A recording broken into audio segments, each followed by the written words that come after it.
عبادات توقیفی است. هر عمل دینی وقتی که انجام داده میشه که این عمل سبب عظیم میشه، مثلا علما میگیم که ایمان و اخلاص و تقوا سبب رفتن انسان به جنت میشن.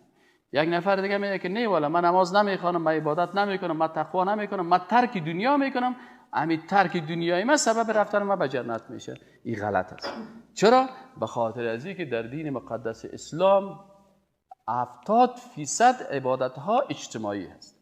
زکات یک عبادت اجتماعی هست، حج یک عبادت اجتماعی است، ازدواج یک عبادت اجتماعی است، اولاد به دنیا آوردن و اولاد درست تربیت کردن یک عبادت اجتماعی است، علم، تعلیم، درس یک عبادت اجتماعی است، تطبیق نظام الله و سیاست الله و سیاست اسلامی و قانون الله کلش عبادت های اجتماعی است.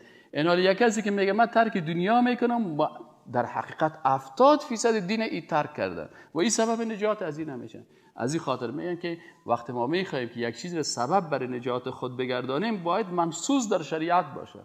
در شریعت چی میگه که والعصر ان الانسان لفی خسر الا الذين آمنوا وعملوا الصالحات وتواصوا بالحق وتواصوا بالصبر.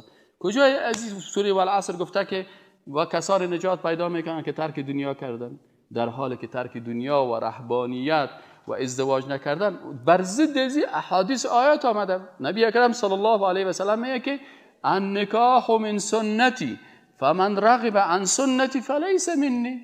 نبی اکرم صلی الله علیه و سلم چی میگه که نکاح سنت ما هست، روش ما هست، ما نکاح کردیم، تو از ما کده خوب آدم هستی؟ بعد کسا میخواد که خود از پیغمبرم کده خوب آدم جلوه بده. ما که پیغمبر خدا سم ازدواج کردیم، النکاح من سنتی فمن رغب عن سنتی، کسی که از سنت من روی دور میده فلیس منی، هیچ امت من نیست، هیچ مسلمان نیست.